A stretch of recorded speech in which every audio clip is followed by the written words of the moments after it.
अस्सलाम वालेकुम। आज हम सेक्शन 3 की टाइम लाइन देखते हैं। इसकी डिटेल में मैं नहीं जाऊंगा बिकॉज़ सेक्शन 3 को मैंने आपसे प्रॉमिस किया हुआ है 25 अप्रैल को 9 PM से 11 PM मैं डिटेल में पूरी हिस्ट्री आपको रिवाइज़ करवाऊंगा इंशाल्लाह, और उसमें कुछ गेस्ट पेपर भी दूंगा। तो लेट स्टार्ट। 1947 जब पाकिस्तान बनता है तो हमारे दो विंग्स बनते हैं, East Pakistan and West Pakistan. तो अगेन जो 1600 किलोमीटर का डिस्टेंस था वो काफ़ी प्रॉब्लम क्रिएट करता है। फिर 7 to 8 जो मेजर चैलेंजेस थे पाकिस्तान को, कनाल वाटर डिस्प्यूट होता है, फिर जो प्रिंसली स्टेट्स होती हैं उनकी सक्सेशन की बात आती है, फिर फॉर्मेशन ऑफ गवर्नमेंट बड़ा चैलेंज था, फिर इकॉनमी को कैसे स्टेबलाइज किया जाए। फिर हम देखें तो जो पख्तूनिस्तान का इशू है वो सर उठाने लगा। फिर हमारा जो जो जो माइग्रेट करके लोग आते हैं, रेफ्यूजीज़ आते हैं, उनकी सेटलमेंट का इशू आता है। तो इसके ऊपर क्वेश्चन आ जाता होता है, जो अर्ली प्रॉब्लम्स हैं, बड़ा आसान सा है। तो यूनाइटेड नेशन को भी ज्वाइन किया। फिर जिना की हेल्प से, जो जिना के ऊपर भी एक क्वेश्चन आता होता है 1947 से 8 के अंदर, स्टेट बैंक को इस्टेब्लिश किया। फिर डोनेशन इकट्ठा किया जिना ने, खुद माइनॉरिटीज़ की प्रोटेक्शन की बात की, and so on. Liaquat Ali Khan हमारे पहले प्राइम मिनिस्टर बनते हैं और उन्होंने फ्री हैंड दिया मोहम्मद अली जिन्ना को, कायद आज़म को, कि वो रन करें affairs of the state, because he was the founder of Pakistan.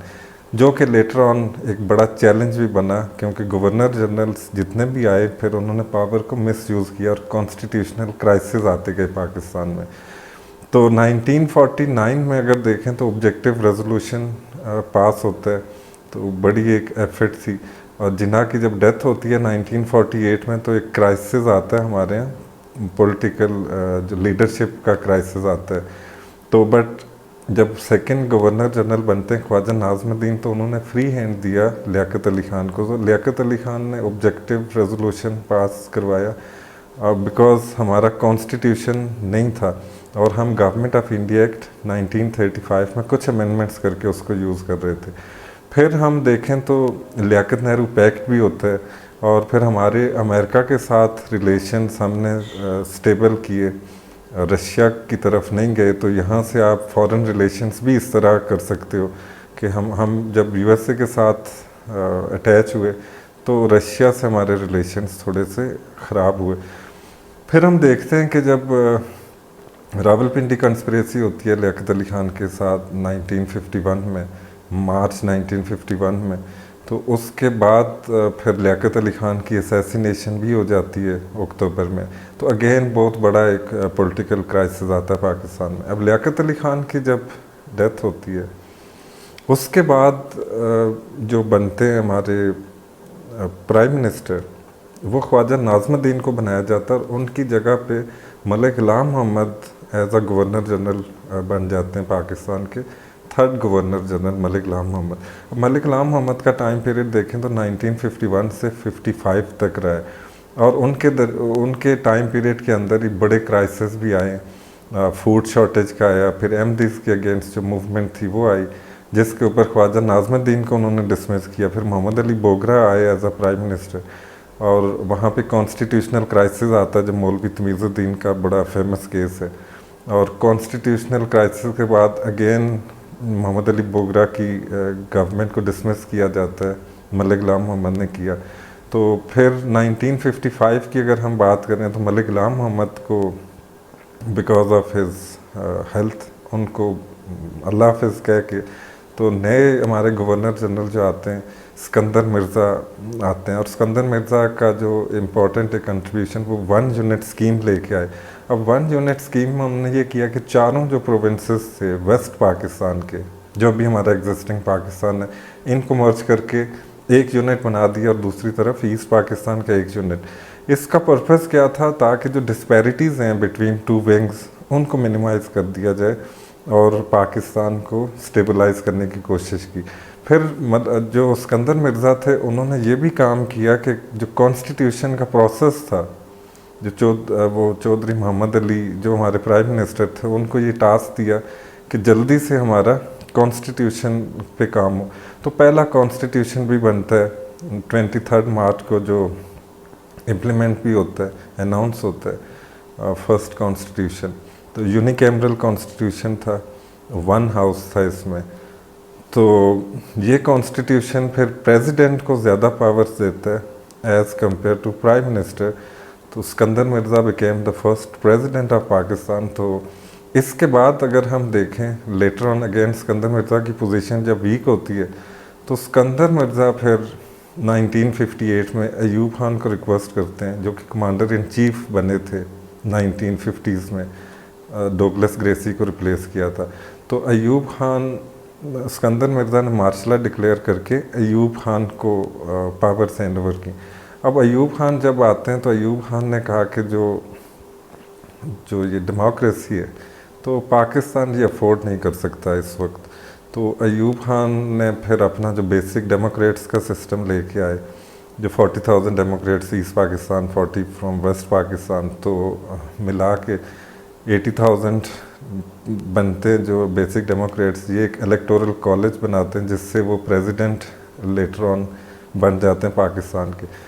तो अयूब खान की जो देखें तो डेकेड ऑफ डेवलपमेंट, जिसमें ग्रीन रेवोल्यूशन भी कहते हैं, वो लेके आए, और पाकिस्तान का जो ओवरऑल जीडीपी था वो इंक्रीज़ हुआ। अयूब खान के टाइम पीरियड में काफ़ी डेवलपमेंट्स हुई, डैम्स बने, फिर किनाल्स, फिर बिराजेस, जो हमारा हाई यील्ड वैरायटी की तरफ गए, फिर टैक्स हॉलीडेज़ दिए, फिर 22 फैमिलीज़ अयूब खान के टाइम के ऊपर काफ़ी रिच हो गई। U2 क्राइसिस भी हुआ अयूब खान के टाइम के ऊपर, जो स्पाई प्लान था अमेरिका का, वो रशिया ने गिराया बिकॉज कोल्ड वार हो रही थी दोनों के दरमियान। मैं इस डिटेल में नहीं जा रहा हूँ, मैं क्विकली ज़रा चीज़ें आपको समझता कि आप थोड़ा सा इसको देखें। अगर जहाँ पे भी आपको कोई चीज़ नहीं आती तो उसको आप लोग पढ़ लेना। फिर RCD जो रीजनल कोऑपरेशन डेवलपमेंट थी वो बनाई, जिससे हमारे जो नेबरिंग कंट्रीज़ हैं उनके साथ रिलेशंस स्टेबल किए। तो अयूब खान के टाइम के ऊपर चाइना से हमारे रिलेशंस अच्छे होते हैं। इंडिया के साथ अगेन वॉर होती है 1965 के अंदर, जो कश्मीर के इशू के ऊपर। फिर अयूब खान के टाइम के ऊपर जब प्रेसिडेंशियल इलेक्शंस होते हैं तो फातिमा जिन्ना वो भी इलेक्शन के अंदर पार्टिसिपेट करती हैं। जब ईस्ट पाकिस्तान से उनको बहुत ज़्यादा सपोर्ट थी, लेकिन उनको रिगिंग के थ्रू हराया जाता और अयूब खान फिर से प्रेसिडेंट बन जाते हैं पाकिस्तान के। और जब ताशकंद एग्रीमेंट करते हैं 1966 में, तो वहाँ पे जाके जुल्फ़िकार अली भुट्टो ही लेफ्ट अयूब खान, और जुल्फ़िकार अली भुट्टो अयूब खान को डैडी कहते होते थे, इतना क्लोज रिलेशन था। लेकिन जुल्फ़िकार अली भुट्टो ने अपनी पाकिस्तान पीपल्स पार्टी बनाई फिर, जब उन्होंने ये देखा कि अब हालात जो वैक्यूम क्रिएट हो गया, पॉलिटिकल वैक्यूम। तो फिर अयूब खान के अगेंस्ट जब सारे ये पॉलिटिकल लीडर्स सारे इकट्ठे हो गए, जो मूवमेंट चलाई उन्होंने डेमोक्रेसी के लिए, तो अयूब खान सिचुएशंस को हैंडल नहीं कर पाए और लेटर ऑन ही handed over powers to general Yahya Khan. अब जनरल याह्या खान ने कहा कि मैंने इलेक्शंस करवाने। अब थोड़ा सा इससे पहले में ईस्ट पाकिस्तान और वेस्ट पाकिस्तान में काफ़ी डिफरेंसेस आ चुके थे। जो शेख मुजीबुर रहमान की अवामी लीग थी, तो उसने 6 पॉइंट्स भी दिए थे और कि हमें जो अटॉनमी दी जाए, प्रोविंशियल अटॉनमी दी जाए। बड़ी रिजेंटमेंट थी ईस्ट पाकिस्तान के अंदर। मुक्ति बानी वो भी काफ़ी एक्टिव थी, जिसको राह सपोर्ट कर रहा था, बिकॉज इंडिया का ये था कि पाकिस्तान को डिस्टेबलाइज किया जाए, शुरू से यही था कंसर्न। तो ईस्ट पाकिस्तान अपना लैंग्वेज का भी इशू था, सोशल इश्यूज भी थे, जियोग्राफिकल भी थे, and there were many more. Economic of course थे, क्योंकि सारी की सारी जो इकनॉमिक डेवलपमेंट हो रही थी वो वेस्ट पाकिस्तान में हो रही थी, और ईस्ट पाकिस्तान के लोगों का कहना था कि जो ज्यूट है वो सारी की सारी हम उसको प्रोड्यूस कर रहे हैं, पैसा सारा वेस्ट पाकिस्तान में लग रहा है। तो ये वो सारी चीज़ें थी कि जो मुजीबुर रहमान था वो बहुत पॉपुलर हो गया। अब याह्या खान ने जब इलेक्शन करवाए तो 1 मैन 1 वोट का कॉन्सेप्ट था। 300 सीट्स थी ऑल टुगेदर, जिसमें से ईस्ट पाकिस्तान में 161 सीट्स में से 160 सीट्स अवामी लीग जीत गई। ऑन द अदर हैंड जो हमारे जुल्फ़िकार अली भुट्टो थे, पाकिस्तान पीपल्स पार्टी, जिनका नारा था रोटी कपड़ा मकान, 81 सीट्स ली टोटल आउट ऑफ 300।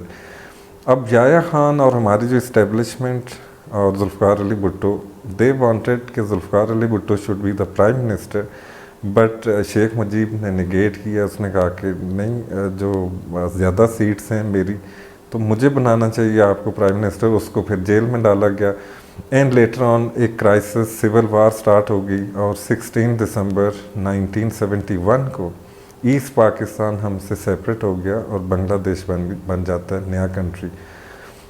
अब यहाँ से जो हमारे पहले चीफ मार्शल एडमिनिस्ट्रेटर बनते हैं, अब हम पाकिस्तान की बात करेंगे, सिर्फ वेस्ट पाकिस्तान, इसको हम पाकिस्तान कहेंगे। 1971 से पहले हम वेस्ट पाकिस्तान कहते हैं, बट 1971 के बाद सिर्फ हम पाकिस्तान कहते हैं, जिसमें हम अभी रह रहे हैं, और बांग्लादेश ईस्ट पाकिस्तान बिकेम बांग्लादेश। तो पहले हमारे जो civil chief martial administrator Zulfikar Ali Bhutto, फिर उनको प्रेसिडेंट भी बना दिया जाता है। तो उन्होंने कॉन्स्टिट्यूशन मेकिंग का प्रोसेस तेज़ किया और पहला जो कॉन्स्टिट्यूशन बना पार्लियामेंट्री, जिसमें 2 houses, senate and national assembly को इंट्रोड्यूस कराया गया 1973 में। इसके ऊपर सारी पॉलिटिकल पार्टीज़ का कंसेंसस था। अब इस कॉन्स्टिट्यूशन के अकॉर्डिंग जो हमारे जो प्राइम मिनिस्टर बने जुल्फ़िकार अली भुट्टो, क्योंकि सीट्स उनकी ज़्यादा थी, तो उनके ऊपर एलिगेशन ये भी लगा कि जो कॉन्स्टिट्यूशन बना है उसमें पार्टी लीडर को ज़्यादा पावर्स दी गई हैं। बहरहाल जुल्फ़िकार अली भुट्टो आते हैं तो वो नेशनलाइजेशन का अपना प्रोसेस स्टार्ट करते हैं, फिर सोशल रिफॉर्म की, जिसमें एजुकेशन है, फिर हेल्थ है, फिर फार्मास्यूटिकल कंपनीज जिनके ब्रांड नेम्स वगैरह चेंज किए गए थे। इसके अलावा एग्रीकल्चरल रिफॉर्म्स करते हैं। एग्रीकल्चरल रिफॉर्म्स अयूब खान ने भी की थी। उसको फिर जो लैंड सीलिंग थी उनको हाफ़ किया जाता जुल्फ़िकार अली भुट्टो के टाइम के ऊपर, बट वो कोई इतनी ज़्यादा सक्सेसफुल नहीं होती। फिर जुल्फ़िकार अली भुट्टो के काफ़ी ऐसे काम थे कि जो पाकिस्तान को प्रोग्रेसिव स्टेट की तरफ लेके जा रहे थे। पर 1977 में जुल्फ़िकार अली भुट्टो ने जब इलेक्शंस करवाएं तो उसके अंदर एलिगेशन रिगिंग का आया, और जो PNA पाकिस्तान नेशनल अलायंस बनता है, जिसमें सारी पॉलिटिकल पार्टीज अगेंस्ट हो जाती हैं जुल्फ़िकार अली भुट्टो के, आर्मी को चांस मिलता है एंड ज़ियाउल हक डिक्लेयर्ड मार्शल लॉ। उसके बाद जुल्फ़िकार अली भुट्टो के ऊपर एक ओल्ड मर्डर केस ओपन किया जाता है और फिर उनको हैंग किया जाता है अप्रैल 1979 में। ज़ियाउल हक आए थे जी कि मैंने करप्शन को ख़त्म करना है और जो हमारी अन इस्लामिक ट्रेडिशंस हैं उनको ख़त्म करना है, और लेकिन ज़ियाउल हक फिर 11 साल तक रूल करते रहे। जब ज़ियाउल हक ने रूल अपना संभाला, कमांड पाकिस्तान की संभाली, तो फिर रशिया ने भी अटैक कर दिया अफ़गानिस्तान में, जिसमें हम फ्रंट स्टेट बन गए, फ्रंट लाइन स्टेट बन गए अमेरिका की, और हमने मुजाहिदीन की फ़ोर्स क्रिएट की पाकिस्तान के अंदर से, और उसका जो इम्पेक्ट है वो आज तक हमारे ऊपर आ रहा है। फिर 35 lakh refugees they came to Pakistan from Afghanistan. तो हमें डॉलर्स मिलना शुरू हो गए, billions of dollars America was giving to us. तो हमारी इकॉनमी स्टेबलाइज हुई, लेकिन क्लाशनकोफ, ड्रग, ये सारे कल्चर्स भी पाकिस्तान में आ गए। फिर इस्लामाइजेशन का जो प्रोग्राम था ज़ियाउल हक ने वो स्टार्ट किया, और ज़ियाउल हक ने एक रेफरेंडम कराया कि क्या मुझे प्रेसिडेंट आप लोग एक्सेप्ट करते हो पाकिस्तान का जो मैं पॉलिसी लेके आया हूँ, क्या ये आप लोगों के लिए एक्सेप्टेबल है। तो ये चीज़ें 10% लोगों ने उसके अंदर सिर्फ पार्टिसिपेट किया, और उसमें से 90% का ये डिक्लेयर किया गया कि वो चाहते हैं कि इस्लामाइजेशन हो कंट्री के अंदर। तो वो आप डिटेल देख सकते हो कि उसके ऊपर जो टैक्स का वो ज़कात का था, ज़कात आर्डिनेंस, उसके ऊपर कितनी रिजेंटमेंट आई, और बाकी भी चीज़ें कितनी हुई। फिर ज़ियाउल हक के ऊपर प्रेशर ज़्यादा था, तो उसने 1985 में फिर जब इलेक्शंस करवाए नॉन पार्टी बेस, तो उसमें ज़ियाउल हक फिर प्रेसिडेंट बन जाता है, और कॉन्स्टिट्यूशन के अंदर 8th अमेंडमेंट की, जिसमें प्रेसिडेंट के पास मैक्सिमम पावर्स आ गई, प्रेसिडेंट को डिसमिस एनी प्राइम मिनिस्टर या डिसॉल्व एनी असेंबली। तो अब आगे फर्दर आप देखोगे तो 1988 में फिर ओजडी कैंप डिज़ास्टर होता है। अब ओजडी कैंप डिज़ास्टर के बाद जो प्राइम मिनिस्टर थे वो इंक्वायरी करना चाहते थे और ज़ियाउल हक ने उनको डिसमिस कर दिया। इन लेटर ऑन ज़ियाउल हक का जो एयरप्लेन था वो क्रैश हो गया और इस तरह ज़ियाउल हक का rule came to an end. Ghulam Ishaq Khan जो कि सेनेट के चेयरमैन थे, ही बिकेम प्रेसिडेंट और उन्होंने इलेक्शंस करवाए 90 डेज़ के अंदर। तो बेनज़ीर भुट्टो जो कि वापस आ चुके थे सेल्फ एग्जाइल से 1986 में, तो उन्होंने वो इलेक्शन जीता और बड़ी सिंपल मेजॉरिटी से, और she became first women prime minister in Pakistan. तो 1.5 साल तक वो प्राइम मिनिस्टर रही हैं। उनके लिए भी बड़े इश्यूज थे, अनएम्प्लॉयमेंट का, फिर करप्शन के एलिगेशन, CMQM ने उनको छोड़ दिया। फिर नवाज़ शरीफ जो कि पंजाब के चीफ मिनिस्टर थे, उन्होंने काफ़ी टफ टाइम दिया। और जो गवर्नमेंट डिसमिस होती है 1990 में, गुलाम इसहाक खान बेनज़ीर भुट्टो की गवर्नमेंट को डिसमिस करते हैं, तो फिर इलेक्शंस होते हैं और फिर Nawaz Sharif became prime minister of Pakistan. तो नवाज़ शरीफ को सपोर्ट थी IJI, इस्लामी जमहूरी इत्तेहाद की।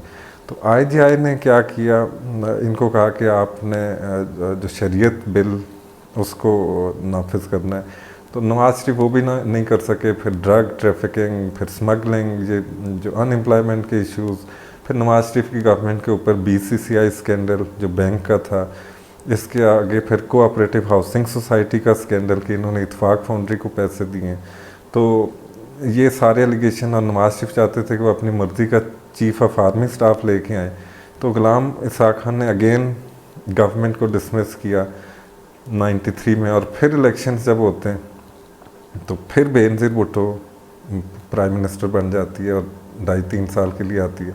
अब बेनज़ीर भुट्टो के लिए अगेन चैलेंजेस वही होते हैं, अनएम्प्लॉयमेंट के, फिर जो फाइनेंशियल इश्यूज़ होते हैं, फिर जो कंट्री में लॉ एंड ऑर्डर की सिचुएशन होती है, फिर आसिफ अली जरदारी के अगेंस्ट मिस्टर 10% का एलिगेशन लगता है। तो ये सारे इश्यूज़ बेनज़ीर भुट्टो को फेस करने में, और पार्टी पॉलिटिक्स, नुसरत भुट्टो भी अगेंस्ट हो जाती हैं। मीर मुर्तज़ा भुट्टो को वो चाहती हैं कि वो हेड करे पार्टी को। और फिर मीर मुर्तज़ा भुट्टो की जो मर्डर होता है पुलिस कस्टडी के अंदर, तो 96 के अंदर, ये सारे इश्यूज़ वो थे कि जिसकी बेस के ऊपर जो फारूक लगारी, जिनको बेनज़ीर भुट्टो के सेकंड टाइम प्राइम मिनिस्टरशिप में उनको प्रेसिडेंट बनाया गया था, पाकिस्तान पीपल्स पार्टी से ही थे, उन्होंने फिर डिसमिस की गवर्नमेंट बेनज़ीर भुट्टो की। फिर इलेक्शंस होते हैं, नवाज़ शरीफ फिर एज अ प्राइम मिनिस्टर और 2/3 मेजॉरिटी के साथ आते हैं और अमीरुल मोमिनीन कहने लगते हैं अपने आप को नवाज़ शरीफ साहब। और काफ़ी वो डेवलपमेंट, मोटरवे जो लाहौर से इस्लामाबाद की है वो भी कंप्लीट हुई। ये स्टार्ट भी नवाज़ शरीफ ने की थी, मेगा प्रोजेक्ट था। तो बहरहाल एक ये पॉजिटिव चीज़ थी। फिर नवाज़ शरीफ के टाइम के ऊपर ही हमने चागी में जो न्यूक्लियर ब्लास्ट वो किए, इंडिया को रिस्पॉन्स किया। उसके बाद हमारे ऊपर काफ़ी सेंक्शंस भी लगे अमेरिका से। नवाज़ शरीफ का जो आर्मी के साथ कन्फ्लिक्ट आया कारगिल वार के ऊपर, जो हमारी आर्मी कारगिल से आगे कश्मीर को लिबरेट करवाने जा रही थी, तो नवाज़ शरीफ ने एक पीसफुल डील की जाके अमेरिका में, आर्मी को बैकआउट करना पड़ा। तो आर्मी के साथ नवाज़ शरीफ का एक क्लैश आ गया जिसके ऊपर परवेज़ मुशर्रफ ने गवर्नमेंट को डिसमिस किया और Pervez Musharraf came to power. तो ये एक बस टाइमलाइन थी, थोड़ी मैंने शॉर्ट, मुझे काफ़ी बच्चों ने कहा था कि इसको मैं थोड़ा सा कर दूं, डिटेल में मैं नहीं जा सका। अगर कोई आपको इशू आता है तो मुझे ज़रूर आपने कमेंट्स में बताना है। एंड आई होप कि आपका एटलीस्ट सेक्शन 3 रिवाइज थोड़ा सा हो जाएगा। अब सेक्शन 3 में आपने, मेरा एक अगेन आपको टिप है कि अगर आपका सेक्शन 1 एंड सेक्शन 2 बहुत अच्छी तरह से आपने तैयार किए हुए हैं, तो सेक्शन 3 को सिर्फ इतना तैयार करना है कि अगर कंपल्सरी क्वेश्चन आ जाए इस सेक्शन से तो you should be able to get more than 15 marks. ये अपने जहन में रखना है। तो this is it, see you in next video. Allah हाफिज़।